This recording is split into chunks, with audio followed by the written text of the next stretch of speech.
প্রথম প্রশ্ন হলো কোরবানি কি, কখন কিভাবে কোরবানি শুরু হয়েছিল? কোরবানি কি জরুরি কোনো বিধান নাকি ঐচ্ছিক? অর্থাৎ কোরবানি কি সবার জন্য করা জরুরি নাকি কোরবানি সুন্নাত, নফল, মুস্তাহাবি জাতীয় কোনো আমল? কয়দিন পর্যন্ত কোরবানি করা যায়? কোন সময় থেকে কোরবানি করা যাবে? কোন কোন পশু দিয়ে কোরবানি করা যাবে? পশুর বয়স কত হতে হবে? কত বছর বয়স হলে আপনি সেই পশু দিয়ে কি করতে পারবেন? কোরবানি দিতে পারবেন। এর উত্তর হলো, ত্রুটিযুক্ত পশু দিয়া কোরবানি দিলে কি কোরবানি হবে? সমস্যা আছে, রোগবালাই আছে, ওইটা এমনি জবাই করে খাইতে পারবেন, কিন্তু কোরবানি দিলে কোরবানি হবে কিনা, কেনার পর যদি ত্রুটি দেখা যায় তাহলে কি করবে? কোরবানির দিন হাঁস মুরগি জবাই করা জায়েজ আছে কিনা? কোরবানির পশু কেনার পরে এবং জবাই করার পরে পশুর সঙ্গে সেলফি তুলে এটা ফেসবুকে দেওয়া যাবে কিনা? ভাগে কোরবানি দেওয়া যাবে কিনা? পরিবারের সব সদস্য বা একাধিক সদস্য যদি সামর্থ্যবান হয় তাহলে সবাই দিবে নাকি গোটা পরিবারের পক্ষ থেকে একজন দিলেই চলবে? 7 ভাগের নিচে হলে কোনো সমস্যা আছে কিনা গরুতে? অমুকের নামে কোরবানি দেওয়া, তমুকের নামে কোরবানি দেওয়া, 7 নামে, 3 নামে, 5 নামে, এরকম একটা কথা সমাজে প্রচলিত আছে। এই কথাটা বলাটা সঠিক কি? মা বাবা, স্ত্রী, বড় ভাই কারোর নামে কোরবানি দেওয়া যাবে কি যাবে না? কয়েকজন মিলে 1 ভাগ কোরবানি দিতে পারবে কিনা? 2 জন, 3 জন, 4 জন, 5 জন মিলে 1 ভাগ কোরবানি দিতে পারবে কিনা? কোরবানির টাকা অন্য কেউ যদি দিয়ে দেয় তাহলে কোরবানি হবে কিনা? হাওলাত করে, ঋণ করে কোরবানি করা যাবে কিনা? ঋণগ্রস্ত ব্যক্তির জন্য কোরবানি দেওয়া উত্তম নাকি ঋণ দেওয়া উত্তম? কোরবানির সুন্নাহ পদ্ধতি কি? কোন দিকে ফিরে জবাই করতে হবে? কোরবানিকারীকে কি চুল, নখ ইত্যাদি কাটা থেকে বিরত থাকতে হবে? কোরবানির গোশত দিয়ে দিনের প্রথম খানা খেতে হয়, এই কথাটা কতটুকু সঠিক? কোরবানি আর আকিকা এই দুটো একসাথে দেওয়া যাবে কিনা? কোরবানির গোশত কিভাবে বন্টন করবেন, কয় ভাগ করবেন? এর উত্তর হলো, কোরবানির পশু অমুসলিমকে দেওয়া যাবে কিনা? কোরবানির গোশত 3 দিনে বেশি রাখা জায়েজ আছে কিনা?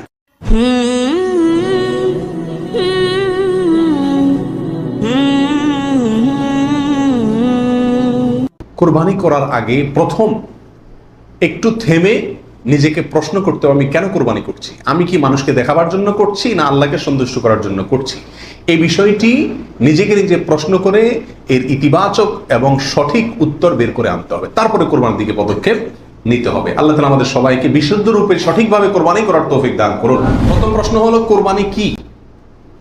কোরবানি এটি উর্দুতে ব্যবহার হয়ে থাকে ত্যাগের অর্থে। কোরবানি করা, যে কোনো কাজের জন্য কোরবানি করা মানে কি করা? ত্যাগ করা। এই পশু কোরবানিকে কোরবানি বলা হয় এই জন্য যে এই কোরবানিটাও আসলে মূলত কি? ত্যাগেরই শিক্ষা বহন করছে। কখন কিভাবে কোরবানি শুরু হয়েছিল? এই কোরবানি শুরু হয়েছিল সর্বপ্রথম ইব্রাহিম আলাইহিস সালাতু ওয়াস সালামের মাধ্যমে। আল্লাহ সুবহানাহু ওয়া তাআলা ইব্রাহিম আলাইহিস সালাতু ওয়াস সালামকে স্বপ্নের মাধ্যমে নির্দেশ করেছিলেন নিজের সন্তানকে জবাই করার জন্য। তাকে আল্লাহ তাআলা যত কঠিন পরীক্ষা করেছিলেন, এত কঠিন পরীক্ষা তার আগে আর কোন নবীর প্রতি আল্লাহর পক্ষ থেকে ছিল না। জবাই করতে গেছেন, আল্লাহ সুবহানাহু ওয়া তাআলা ছেলে তো জবাই হতে দিবেন না, এটা তো ছিল একটা পরীক্ষা মাত্র। আল্লাহ সুবহানাহু ওয়া তাআলা সেখানে অন্য একটা পশু, দুম্বা বা এই জাতীয় কোনো পশু আল্লাহ সুবহানাহু ওয়া তাআলা দিয়ে দিলেন। অন্য একটা পশু ওই ছেলের জায়গা আল্লাহ তাআলা দিয়ে দিলেন, ছুরি উনি চালালেন, এরপরে দেখলেন যে ছেলে দাঁড়ায় আছে, পশু জবাই হয়েছে। এ হলো কোরবানির সূচনা, প্রথম পশু কোরবানি। আজকে আমরা যে কোরবানি করছি এর সূচনা ছিল এভাবে। কোরবানি কি জরুরি কোনো বিধান নাকি ঐচ্ছিক? অর্থাৎ কোরবানি কি সবার জন্য করা জরুরি নাকি কোরবানি সুন্নাত, নফল, মুস্তাহাবি জাতীয় কোনো আমল? তো এই বিষয়ে বলবো যে এই ক্ষেত্রে ওলামা একরামের 2টি প্রসিদ্ধ মত আছে। ওলামা একরামের অনেকেই বলেন যে কোরবানি করা এটা সকলের জন্য জরুরি, যাদের সামর্থ্য আছে। ঈদের দিন, কোরবানি ঈদের দিন অথবা পরবর্তী দিনগুলোতে যেগুলোতে কোরবানি করা যায়, এই সময়ের ভিতরে যার কাছে নেশা পরিমাণ টাকা আছে তার জন্য কোরবানি করা ওয়াজিব, জরুরি, বাধ্যতামূলক, না করলে গুনাহ হবে। এর বিপরীতে অনেক ওলামা একরাম বলেন কোরবানি করা ওয়াজিব নয়, এটা সুন্নাতে মুআক্কাদা। সুন্নাতে মুআক্কাদা মানে কি?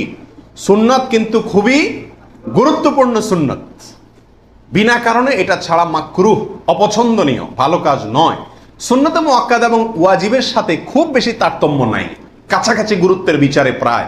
সাহাবীদের ভিতরে অনেক প্রসিদ্ধ সাহাবী তারা কোরবানি করতেন না, ওয়াজিব মনে করবে মানুষ এই ভয়, এরকম কোন কোন বর্ণনায় পাওয়া যায়। তারপরে কোন কোন বর্ণনা জানা গেলে এটাকে সুন্নাতু আবিকুম ইব্রাহিম এই জাতীয় শব্দ ব্যবহার করেছেন। এসব কারণে ওনারা সুন্নত বলেন, সুন্নতে মুআক্কাদা বলেন। যাই হোক, সর্বসাকুল্যে এই কোরবানি খুবই গুরুত্বপূর্ণ একটি বিধান, এটা হলো নিশ্চিত। ওয়াজিবের মতটা গ্রহণ করলে এটা বেশি সতর্কতা হয় এবং ইখতিলাফ এবং মতপার্থক্যের ঊর্ধ্বে উঠা যায় এবং অনেকগুলো বর্ণনা এর পক্ষে রয়েছে। কয়দিন পর্যন্ত কোরবানি করা যায়? কোরবানির সময়সীমা কতদিন? এর উত্তর হলো, এক্ষেত্রে ওলামা একরামের দুটি মত আছে। অনেক ওলামা একরামের মতে কোরবানি করা যায় ঈদের দিন, জিলহজের 10 তারিখ, আর 11 এবং 12 এই 3 দিন। এটা ইমাম আবু হানিফা রাহিমাহুল্লাহর মত। এর বিপরীতে অনেক উলামা একরামের মত হলো কোরবানি এটা 4 দিন পর্যন্ত করা যায়। কোরবানি ঈদের দিন এবং তারপরে আরো 3 দিন, 11, 12, 13। নবী আলাইহিস সালাম ঈদের দিন ঈদের নামাজের পরপরই সাধারণত কি করতেন? কোরবানি করতেন। দ্বিতীয় তৃতীয় দিনে তিনি নিতেন না। অতএব একেবারে শুরুতেই করে ফেলা হলো সবচেয়ে উত্তম এবং কোন সময় থেকে কোরবানি করা যাবে? উত্তর হলো, ঈদের নামাজ যখন পড়া হবে, যেই এলাকাতে গরুটা জবাই হবে ওই এলাকাতে যখন ঈদের নামাজ শেষ হবে, ঈদের নামাজ শেষ হওয়ার পরপরই কি করা যাবে? কোরবানি করা যাবে। আরেক এলাকাতে ঈদের নামাজ শেষ হয়েছে, সেজন্য আপনার এলাকাতে আপনি কি করবেন না?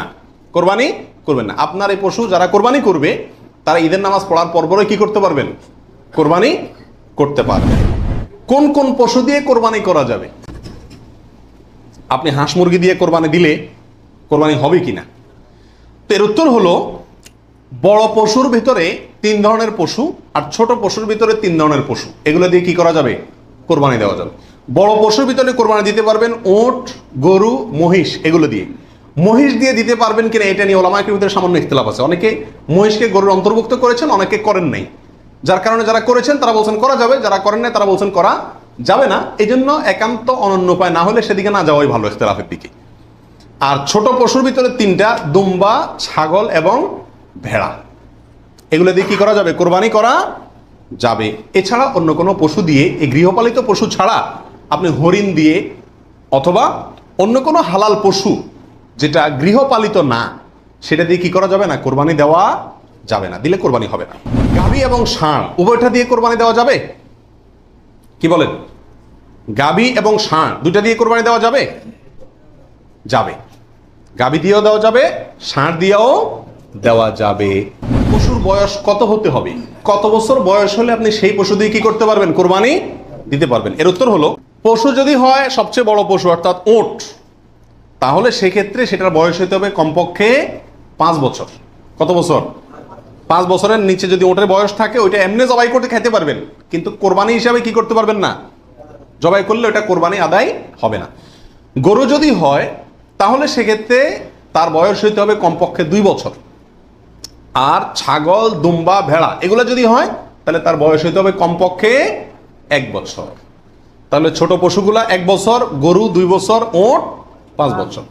ছোট পশুর মধ্যে আবার দুম্বা, ভেড়া এগুলো যদি 6 মাসের বয়স, 7 মাস, 8 মাসের বয়সেরটা দেখতে 1 বছরটার মতো বড় দেখা যায় তাহলে চলবে, কিন্তু ছাগলের ক্ষেত্রে পরিপূর্ণ কি হইতে হবে? 1 বছর হওয়া লাগবে।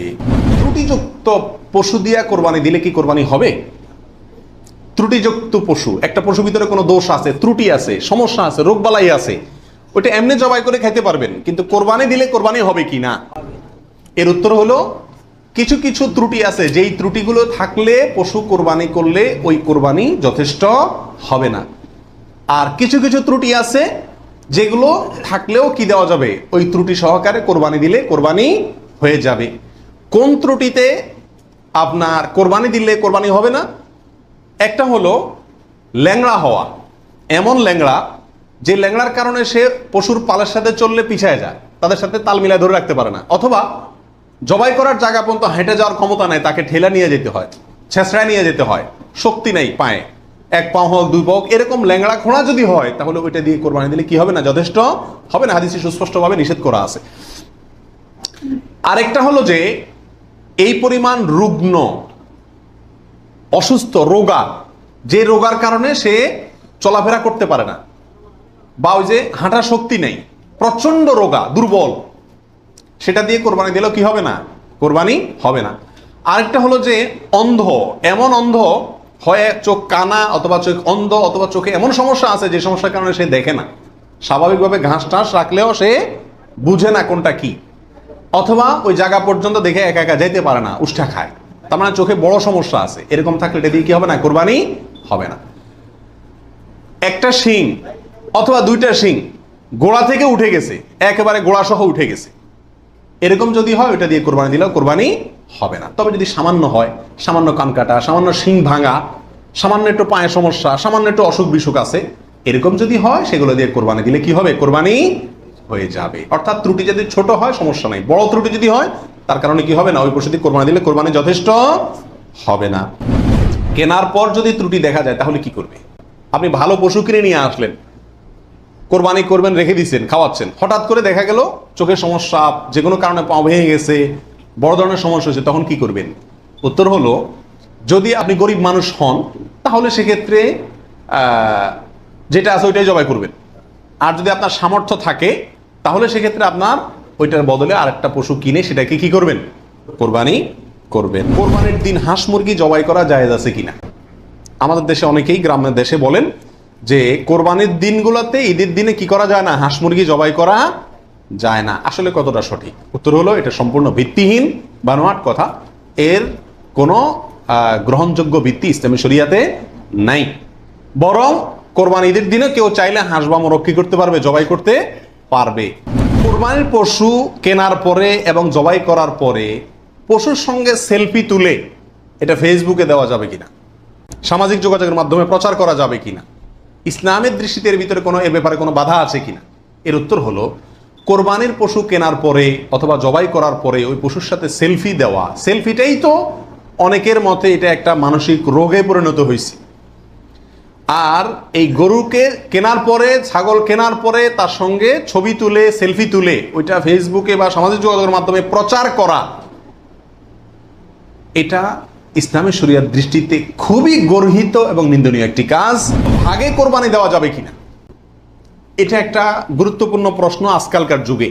কারণ কোনো কোনো ওলামা একরাম বলছেন ভাগে কোরবানি দেওয়া যাবে না, বরং গরু হোক আর ওঁট হোক, যত বড় পশুই হোক, দিলে একজনের পক্ষ থেকে দিতে হবে, 7 ব্যক্তির পক্ষ থেকে যথেষ্ট হবে। এই যে কথা প্রচলিত আছে, এটাকে অনেক কোনো কোনো ওলামা একরাম কি করছেন? অস্বীকার করছেন। আসলে সঠিক কোনটা, এ ব্যাপারে আগেই বলেছি যে একাডেমিক আলোচনা খুব বেশি লম্বাচড়া করার ইচ্ছা নাই এবং সুযোগও নেই। শুধু সংক্ষেপে এটুকু বলবো, সব যুগেই সবচাইতে বেশি সংখ্যক ওলামাদের মতে, বলা যায় প্রায় সবার মতে, সমস্ত ওলামা একরামের মতেই বলা যেতে পারে প্রায়, গরুর ক্ষেত্রে একটা গরু 7 জন ব্যক্তির পক্ষ থেকে কি হবে? কোরবানির জন্য যথেষ্ট হবে। এক্ষেত্রে বিচ্ছিন্নভাবে যে 2-1 আলেম বলছেন যে গরু হোক আর ওঁট হোক একজন থেকে হবে, 7 জন থেকে হবে না, তাদের যুক্তিগুলা খুবই ঠুনকো এবং খুবই দুর্বল। পরিবারের সব সদস্য বা একাধিক সদস্য যদি সামর্থ্যবান হয় তাহলে সবাই দিবে, নাকি গোটা পরিবারের পক্ষ থেকে একজন দিলেই চলবে? নবী আলাইহিস সালাম থেকে এক্ষেত্রে একটা হাদিস বর্ণিত হয়েছে, প্রত্যেক পরিবারের উপরে একটি কোরবানি জরুরি, প্রত্যেক পরিবারের উপরে উযহিয়াতুন, একটি কোরবানি জরুরি, আলা কুল্লি আহলি বাইতিন, এই ধরনের শব্দ তিনি ব্যবহার করেছেন, প্রত্যেক পরিবারের উপরে। এই হাদিস থেকে বোঝা যায় কোরবানি এটা এক পরিবারে একাধিক সদস্য যদি হয় সামর্থ্যবান, তথাপি যিনি মূল কর্তা তিনি দিলেন তাহলে সবার পক্ষ থেকে হয়ে যাবে। এর বিপরীতে ওলামা একরামের আরেকটি মত আছে, যেটা ইমাম আবু হানিফা রাহিমাহুল্লাহর মত, সেটা হলো কোরবানি পরিবারের একাধিক সদস্য যদি সবাই যদি সামর্থ্যবান হয় তাহলে প্রত্যেকের পক্ষ থেকে দিতে হবে। ওনার যুক্তি, উনি বলেন নবী আলাইহিস সালামের ওই হাদিস, যে হাদিসে তিনি বলেছেন যার সামর্থ্য আছে আর কোরবানি দেয় না সেজন্য ঈদগাহে না আসে। এখানে যার সামর্থ্য আছে প্রত্যেক ব্যক্তিকেই শামিল করে এই নির্দেশনা। বিষয়টা গবেষণামূলক, উভয় পক্ষেরই দলিল এবং যুক্তি আছে। তো এক্ষেত্রে সতর্কতামূলক মত যদি অবলম্বন করি আমরা, তাহলে প্রত্যেকেরই যার যার সামর্থ্য আছে তার পক্ষ থেকে করা যেতে পারে, এবং করলে সমস্যা হবে এটা কারোর মতেই নাই। 7 ভাগের নিচে হলে কোনো সমস্যা আছে কিনা গরুতে? একটা গরুতে ধরেন 5 জন মিলে দিলেন, 4 জন মিলে দিলেন, 3 জন মিলে দিলেন, 6 জন মিলে দিলেন, 7-এর নিচে হলো, এটা কি যথেষ্ট হবে না কোনো সমস্যা আছে? এর উত্তর হলো কোনো সমস্যা নাই। তো অমুকের নামে কোরবানি দেওয়া, তমুকের নামে কোরবানি দেওয়া, 7 নামে, 3 নামে, 5 নামে, এরকম একটা কথা সমাজে প্রচলিত আছে। এই কথাটা বলাটা সঠিক কিনা? এর উত্তর হলো না, এটা সঠিক না, এই কথাটা ভুল। কিন্তু এই ভুলটা এমন ভুল না যে ভুলের কারণে বড় ধরনের গুনাহ হয়ে যাবে, কারণ এটা বলার ভুল। মা বাবা, স্ত্রী, বড় ভাই, এদের কাউকে খুশি করার জন্য কারোর পক্ষ থেকে, সমাজে বলে কারোর নামে কোরবানি দেওয়া যাবে কি যাবে না? উত্তর হলো না, এটা রিয়া, লৌকিকতা, মানুষ দেখানো, এটা শিরকে আসগর। যদি সওয়াবের উদ্দেশ্যে থাকে যে উনি ভালো কাজ করতে চান, সেই হিসাবে ওনাকে আমি ভালো কাজে সহায়তা করলাম, তাহলে ভিন্ন কথা। কিন্তু সাধারণত এই চিন্তাটা খুব কমই থাকে। এই জন্য কাউকে খুশি করার টার্গেটটা কোরবানিতে থাকা উচিত না। কয়েকজন মিলে এক ভাগ কোরবানি দিতে পারবে কিনা, 2 জন 3 জন 4 জন 5 জন মিলে এক ভাগ কোরবানি দিতে পারবে কিনা।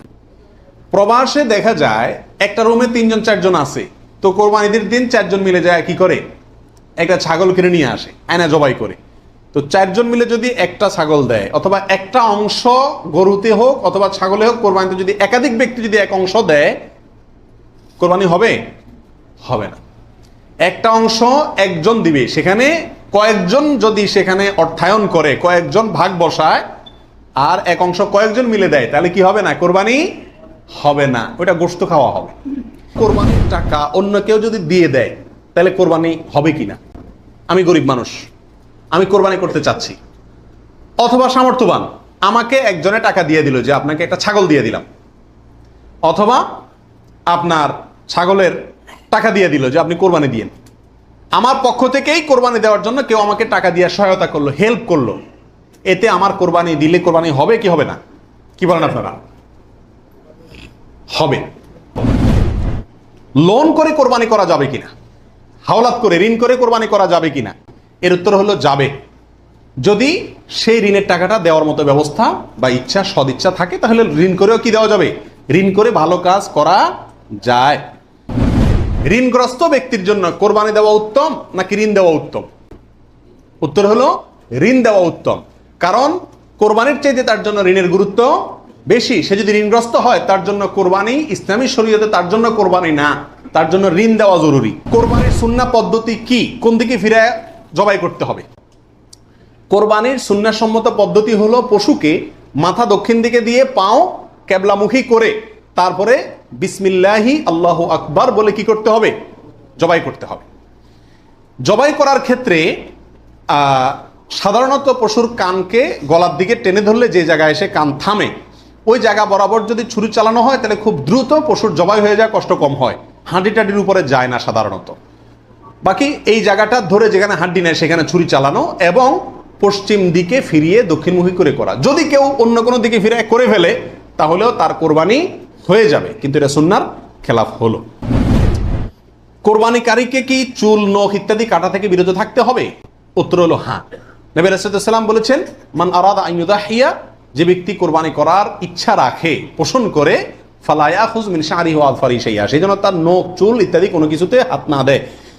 কোরবানির ঈদের 10 দিন আগে, চাঁদ যেদিন উঠবে ওই দিন থেকে নিয়ে ঈদের দিন পর্যন্ত এগুলো করা যাবে না। কি করা যাবে না? চুল, নখ ইত্যাদি কাটা যাবে না, কাটবে না কোরবানিকারী ব্যক্তি। কোরবানি দেওয়ার পরে চুল, নখ ইত্যাদি কাটবে। কোরবানির গোশত দিয়ে দিনের প্রথম খানা খেতে হয়, এই কথাটা কতটুকু সঠিক? উত্তর হলো পুরাই সঠিক। রাসূল আকরাম সাল্লাল্লাহু আলাইহি সাল্লাম থেকে বর্ণিত হয়েছে যে তিনি ঈদুল আজহাতে, ঈদুল ফিতরের ব্যতিক্রম করতেন। ঈদুল ফিতরে কিছু একটা মিষ্টি খেয়ে, খেজুর টেজুর খেয়ে তারপরে ঈদগাহে যেতেন, আর ঈদুল আজহাতে সারাদিন কিছু খেতেন না, কোরবানির পশুর গোশত দিয়ে প্রথম খানা খেতেন দিনের। তো কোরবানি আর আকিকা এ দুটো একসাথে দেওয়া যাবে কিনা, এটা কমন প্রশ্ন আমাদের সমাজে। এর উত্তর হলো অনেক উলামায়ে কেরামের মতে দেওয়া যাবে, ফতোয়া শামী ইত্যাদিতে তাই লেখা আছে যে দেওয়া যাবে কোরবান আর আকিকা একসাথে একই গরুর মধ্যে। আর অনেক উলামায়ে মধ্যে দেওয়া যাবে না।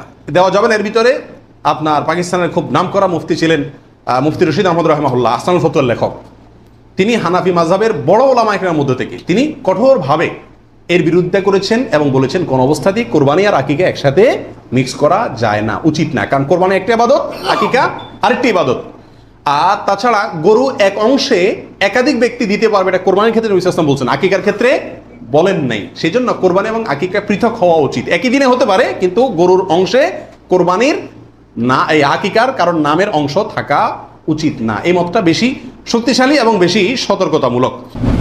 কোরবানির গোশত কিভাবে বন্টন করবেন, কয় ভাগ করবেন? এর উত্তর হলো কোরবানির পশু 3 ভাগে বন্টন করা উলামায়ে কেরাম মুস্তাহাব বলেছেন, কিন্তু কোন হাদিসে এর ক্ষেত্রে আলাদা করে এভাবে নির্দেশ করা হয় যে 3 ভাগে করতে হবে। আল্লাহ কোরআনে বলছেন যে ফাকুলু মিনহু, তোমরা কোরবানির পশু থেকে নিজেরা খাও, ওয়া আতইমু আল কানিআ ওয়াল মুতাররা, ধনী গরিব সবাইকে দাও। তাহলে ধনী গরিব 2 ভাগকে দাও, আবার নিজে খাও, 3টাই হয়ে গেল এখানে।